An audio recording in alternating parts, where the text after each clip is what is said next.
and 30 minutes and 4 hours and 21 minutes. So then I come down this column here, and then I find my next treatment. Did I do that right?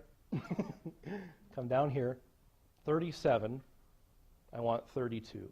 So if I'm going to treat again at 45 minutes, and I've been out for 4 hours, I'm still going to carry 32 minutes of what's called RNT, residual nitrogen time.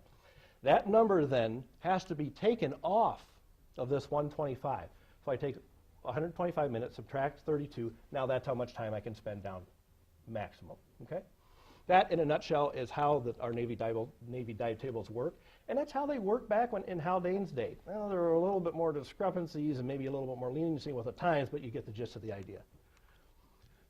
Paving the way. Now we're starting to move along. We have the first applications of HBO in treatment of radiation injuries. Let me back up one thing. The U.S. Navy was also one of the first to use oxygen during treatment of decompression illness as well. I'm sorry, I forgot to interject that. So oxygen now has made it into the hyperbaric environment. By 1955, they're using it to treat radiation injuries. It wasn't necessarily radiation injuries, it was more the illness that was caused as being exposed to radiation during treatments at the time. Very, very, very bad sicknesses that those folks were going through. Also in 1995, Barima.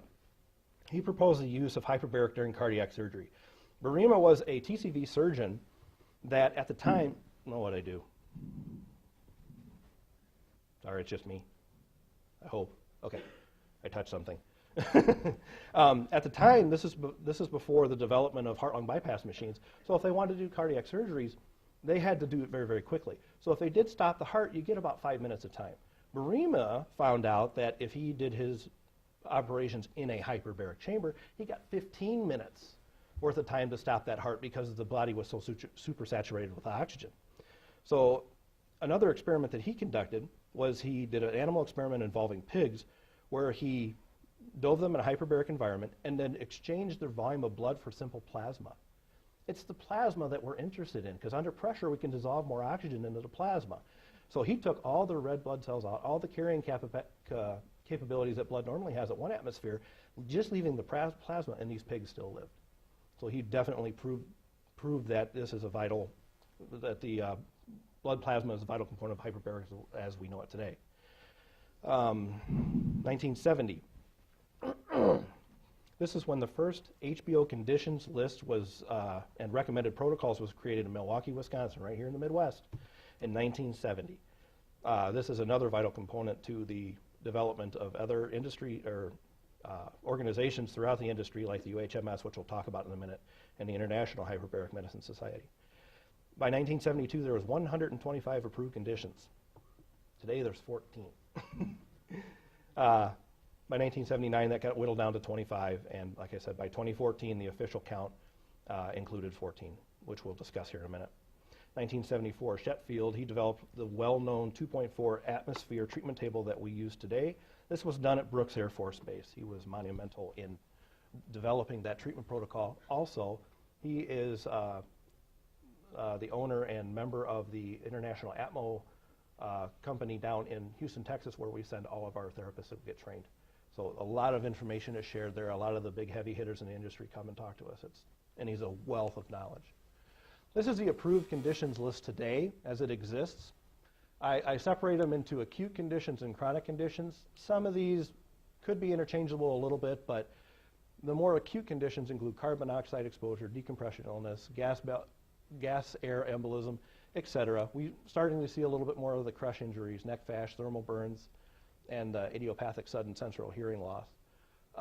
These are conditions that usually need to be treated relatively quickly. Usually within hours of onset, you usually have the best results.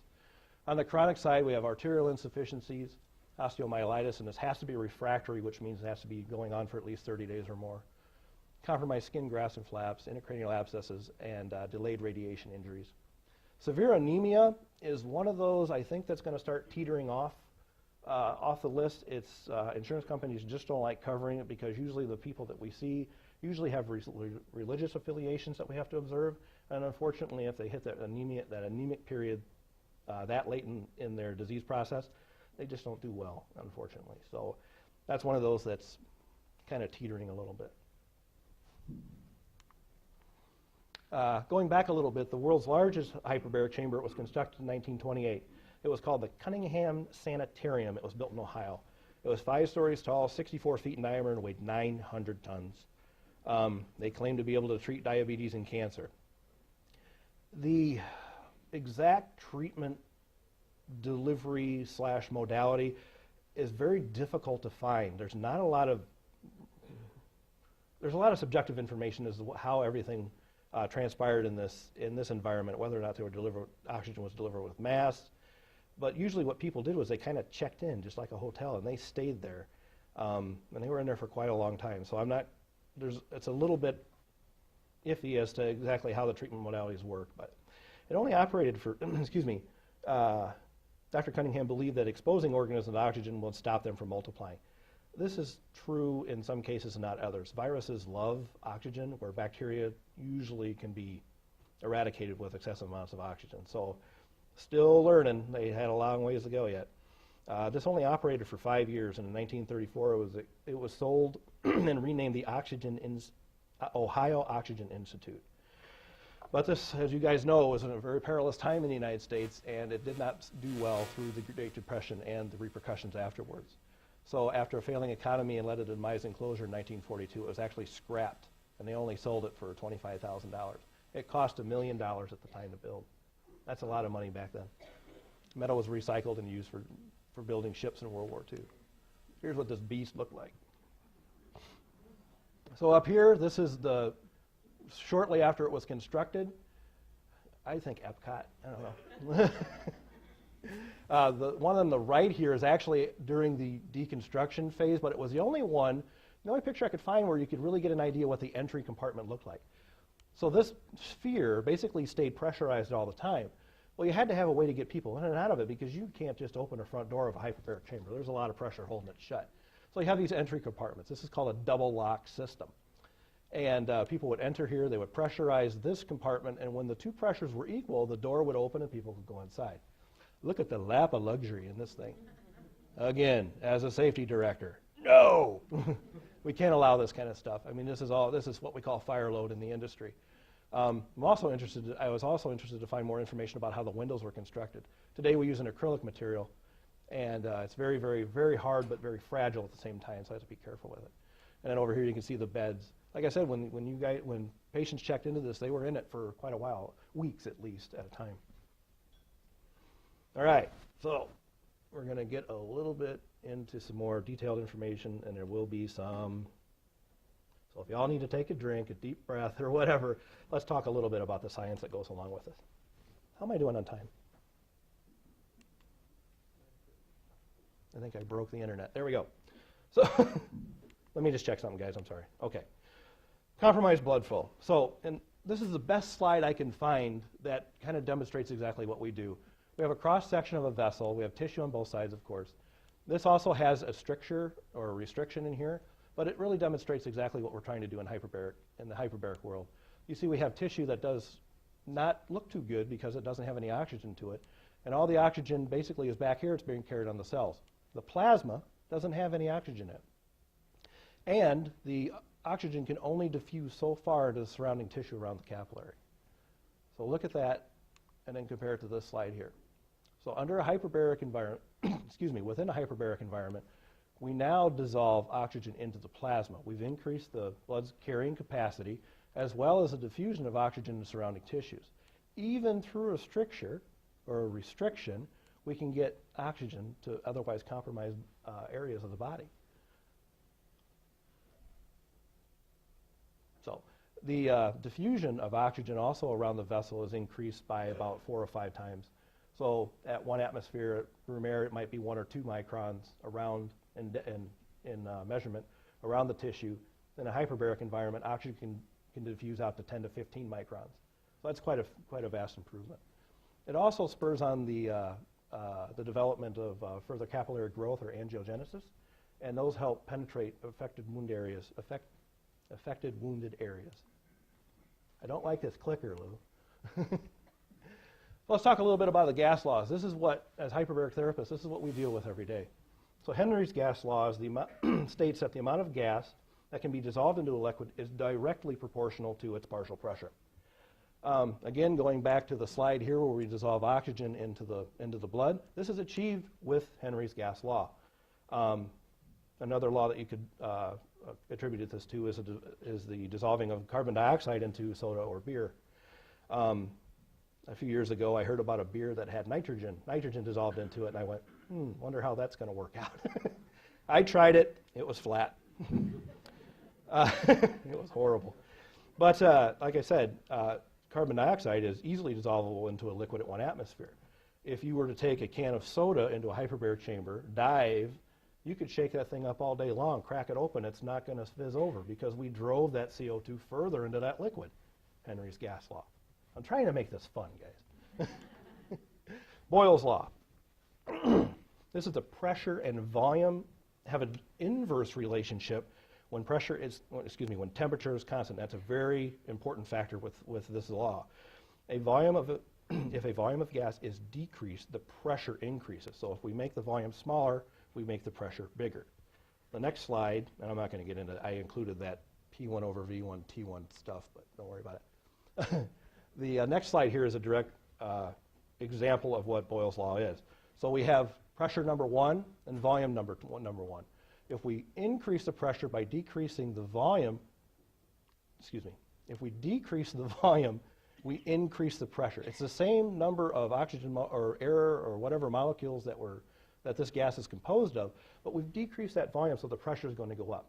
Now you can't let it escape, otherwise the pressure will go down. So why is this important? Barrel trauma. So any air-filled space in the body, we are going to be very particularly concerned with. This includes the middle ear, lungs, GI tract, and sinuses. The middle ear is probably the biggest one that we have complications with. We have an air-filled space where the middle bones connect to the eardrum. It's usually equilibrated with a eustachian tube between your throat and your middle ear. And if they can't, during compression, if the patient can't equilibrate their ears, they're going to have a lot of pain. If we push them too far, we can actually rupture the eardrum. So we have to train our patients and our staff as well to be very diligent about clearing that. The lungs, we have a natural connection with our airway to the outside environment, so that's not that much of a problem. But we still have the ability of developing a pneumothorax, especially with our intubated and critically ill patients. So that's something we pay particular attention to. The GI tract, this is usually more associated with an ascent. So we've already compressed, we've done our treatment, and we're coming up. Sometimes we'll have gas distension. When you get up, when you go down, the bubbles get smaller. When you come up, the bubbles get bigger. All right? Well, if they're in here, they have to go somewhere. So, and the sinuses. Somebody finally got it over here. Thank you, Mary. The sinuses, again, they have natural connections with the outside environment, but if you have an illness or you're sick or a sinus infection, and that sinus cannot communicate with the outside environment, you make a pressure change, it's a rigid, bony structure. Trust me, I know. It's happened. This guy right here had absolutely no idea I was going to have any issues, went to dive, and this one said, not today. So I had to stop and I had to come out. So, Gay-Lussac's law. This is a temperature-pressure relationship. Volume constant, the pressure of the gas is directly related to its absolute temperature. An example of this, as attendants, we experience this every day. When we dive, it actually gets warmer in the chamber. Temperature can go up 15 to 20 degrees. Gay-Lussac's law states that if you double the pressure, you double the temperature, if you do it instantly. If you do it over time, you can tolerate it. That's why we can be in there when we're compressing. Also, we can exchange the environmental, we can influence the temperature of the inside of the chamber with environmental controls. When we ascend the chamber back to 1 atmosphere, it actually gets colder. So if you're starting your treatment at 70 degrees room temperature and you're diving, it can get as hot as 90. And then when we exhaust everything over and make everything all nice and comfortable again, the treatment is done, now you're coming up, it can get as cold as 50 degrees. So there's pretty radical temperature changes in there. With the HOBIT study that Dr. Mohr is going to talk about, we make our pressure changes over 24 minutes. You hardly notice the temperature change at all because it's so slow. Real-world examples of this include a bullet fired from a gun. You're making a very, very rapid change in volume and temperature, and it expels the bullet out of the end of the gun. That's one example. Or any rapid release of a pressurized gas, like a tire exploding. a pressure rupture, et cetera. And I did find somebody was doing backyard experiments. And so this is a perfect example of Gay-Lussac's law. So he has this highly pressurized tire that ruptures, and this expulsion of gas causes a rapid cooling effect. This is a perfect representation of what Gay-Lussac's law is. Okay, I had to throw in a little bit of humor in here. So, corporations have found a use for hyperbarics. They place potential CEO candidates inside, pressurize, and then ask them to buckle a belt around their waist. Those that are successful are immediately disqualified. Nobody wants a CEO that buckles under pressure.